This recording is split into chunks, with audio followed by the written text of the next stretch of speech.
Quickly, Craven whispered, so quiet he wasn't sure any of his companions could hear him, even though they stood close enough to feel each other's breath on the skin. A tiny whimper was all the response he got. It was too dark to see anything in any direction. The black fog flowed all around them, carrying a palpable sense of malice and death. There were whispers in the air, barely audible mutterings of forbidden secrets that weren't meant to be spoken once learned. The eerie words clawed at their vulnerable minds, driving them to the edges of misery and despair. He felt it. They all felt it. The dense mist swirled around them, getting thicker as the sentient consciousness inhibited it. Before it was too late, he grabbed Severa's staff from Wynash and yelled the words of power at the top of his lungs.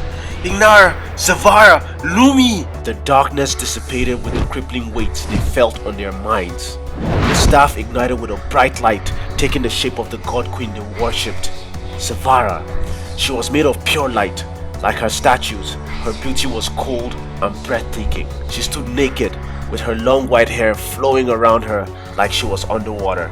She opened her eyes, staring straight at Craven, her brows creased. Craven, Wynash, and Tully fell on their knees and bowed to the ground. Why have you summoned me, priest? Craven heard her melodious voice in his mind. Mother of justice, mother of truth, mother of refuge and piety, we are the last of the priests of Liberia. We seek refuge in your light and justice for our fallen brothers. Refuge? Justice? Fallen brothers? Why was she asking him? She was, after all, the mother of refuge and justice? Yes, the one who massacred our brethren pursues us. We are the last of Liberia. We also seek the wisdom of your counsel. Why are your petty lives so important? What does this darkness see? Was she annoyed? Was she afraid? Craven thought, wondering if he said anything that irked her. Trying not to risk annoying her any further, he pressed his forehead hard to the ground and shut his mouth tight. To answer her question, he reached into his robes and pulled out a tattered book, holding it up to her. What? How? Why? Speak. The oracle is dead. He gave it to me before he died with one instruction, to give it to someone who opens it at will. Who better to pass it to than the mother of piety? Only you will know what to do with it. This is your burden, not mine. It's up to you to make sure it doesn't get it.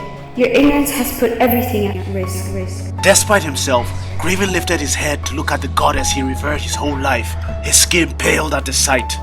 There was a sense of dread looming over Severa as she hunched and searched the darkness with shifting eyes. Her beauty had faded, her eyes were sunken, and her hair fell off her scalp in lumps, losing its luminosity and disintegrating into ash before hitting the ground. She hugged herself as her body shivered. Even the cold was getting to her. She got dimmer and the darkness crept ever closer. Mother? Tully stuttered. What are we to do now? It's getting closer. Save yourselves. Do not under any circumstances summon me in its presence. She was almost bowed now, and her skin stretched thin against her bones. Where do we go from here? How do we summon you without a token and an altar? Here, she said. A light flashed and a smooth glass sculpture of Severa appeared in each of their outstretched hands. Break it if you survive this. I have to leave before it arrives. Before you leave?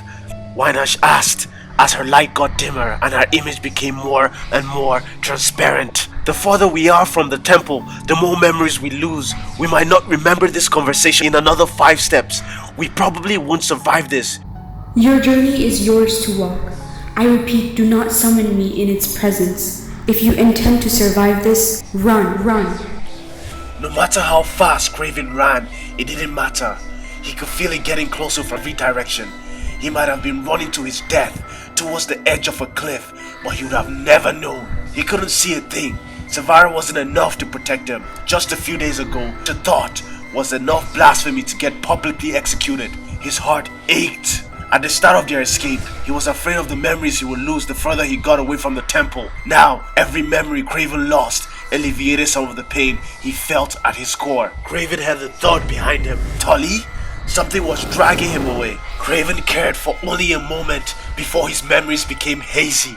Did he know the owner of that scream? He could see their image in his mind's eye, but it became more and more vague the further he ran. Now he was nothing but a silhouette. Something crashed into him. Craven fell to the ground, flat on his face. He he got Tully. We have to keep moving. Craven heard Whiteash's voice tremble beside him. He remembered Whiteash. That was his friend? Hadn't they studied at the temple together? Wait, what temple? What was happening? Why couldn't he see a thing? And why was he out of breath? Craven questioned why he was running, but he stood up and ran. The wretched screams behind him was enough encouragement. The abrupt silence that followed scared him even more. Who gave you permission to escape? A venomous voice whispered in his mind. Stop. Despite the protest of every cell in his body, he stopped. The rapid sound of his heartbeat thumped in his ears. What? He started. You will not speak until spoken to. That is the proper etiquette in the presence of a god. I will get to both of you in a moment. For now, kneel and watch. Craven fell to his knees, and even if he couldn't see, he watched as he was instructed to. It was the only thing his body allowed him to do, in spite of his protesting survival instincts. He heard the sound of shattering glass, a ball of light taking the form of Sevara shone into existence. The look of terror on her face resembled prey. The moment it realized the countdown on its life was almost up. A gust of wind blew past him as the darkness converged from every direction and took the form of a man made of shadows. The form had long horns, its pupils were blood red, shining like stars littered across the night sky. Sevara was trying to escape as her light got more and more transparent, but the dark entity moved faster. It grabbed her by the hair and slammed her face to the ground. The silence was deafening. I said you could leave. The black entity whispered. Dark and powerful scheme. I meant no offense. I was brought into this without my consent. Take the lives of my priest as an apology. Even with his life being used as a bargaining chip, Craven didn't care. He had resigned himself to his inevitable death. Anything to help the Holy Mother. The lives you offer are already mine, and so is yours. The shadow slammed her head to the ground so hard he could feel the earth shake under his kneecaps. Then he slammed it again, even harder, more and more until the sound of her face being crushed and the tremors under him became a sickening pattern. Even when her face looked like pulp, the evil entity didn't stop. Her light got fainter and fainter until his hand passed through her and she escaped back to her realm. Craven could feel himself aging the closer the entity got to him. How he wished he could close his eyes and not have to look into its red orbs as its approach reminded him of what was to come. Wishful wish. It stopped beside him. Craven heard a whistle in the air, followed by a thud. Something rolled beside his knee. He managed to move his eyes without moving his head. He could barely make out the silhouette of a head. A bright light shone simultaneously with the sound of shattering glass. Sevara appeared beside Craven. She tried to run, but the dark entity caught her by the neck and slammed her to the ground. I ask again, where did I give you permission to leave? Spare me. It reached into the shadows of its torso, pulled out a long blade, and raised it high above its head. If my desire is your death, then it's your duty to die. Cradle watched as the blade entered and exited her body without any resistance. In and out as pools of golden red ichor soaked the soil and droplets splattered across his frozen face. The whole time, her eyes were locked on his. 3 seconds, drink my blood. Before Craven had enough time to process Sevara's instruction, he felt electricity surge in his body. The weight planting his knees to the ground evaporated. Before the dark entity realized what was going on, he licked a drop of the goddess's blood on his face. Power flowed through him, first like a stream, then like a bursting dam. His eyes shone with light as he got to his feet to face the entity. Leave her alone, Craven commanded, his voice echoing with ancient power. Run, you fool. Sevara managed before the light in her eyes dimmed to a lackluster dull. Craven knew that he should run, but he felt an almost primal need to avenge her death. An obligation he couldn't ignore, even if he didn't understand why. Who was she? She had mattered to him somehow. His memories continued to slip through his fingers like water. Give me the book. No! Craven didn't recognize the anger in his voice. It sounded true but distant. Somehow, he knew if he had memories, it would be justified.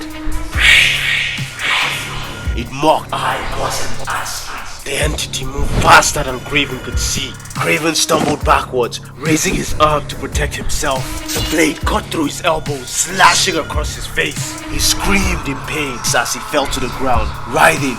He offered no resistance as a hand formed out of shadows reached into his priestly garbs and retrieved the book. It attempted to open it. The cover didn't budge. The entity brought the book closer to its mouth and whispered in a language that Craven couldn't recognize. The book whispered back with a sudden howl of the wind. The orbs it had for eyes widened. It dropped the book to the ground as the wind howled even louder, delivering its message. The entity backed away, then swirled into a tornado of thick black smoke, disappearing in an explosion of dissipating smog. Silence. Absolute silence. Who was he? Another question. Where was he? He touched his face. Beside him there was an arm. Wasn't that his? It couldn't be because he stared at his hands, ignoring the itch just above his elbow. He picked himself up and looked around. He was surrounded by trees that had started browning on the onset of autumn. Beside him was a stream. What was he doing here? A little girl, no older than 7, appeared. She had ebony skin and her eyes glowed with blue light.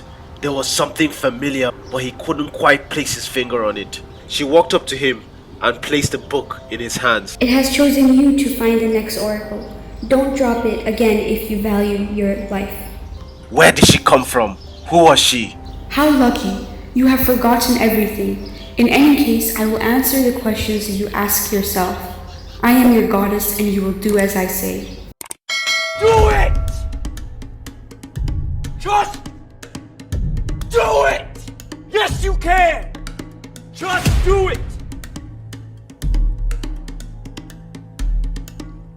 If you're tired of starting over, stop giving up.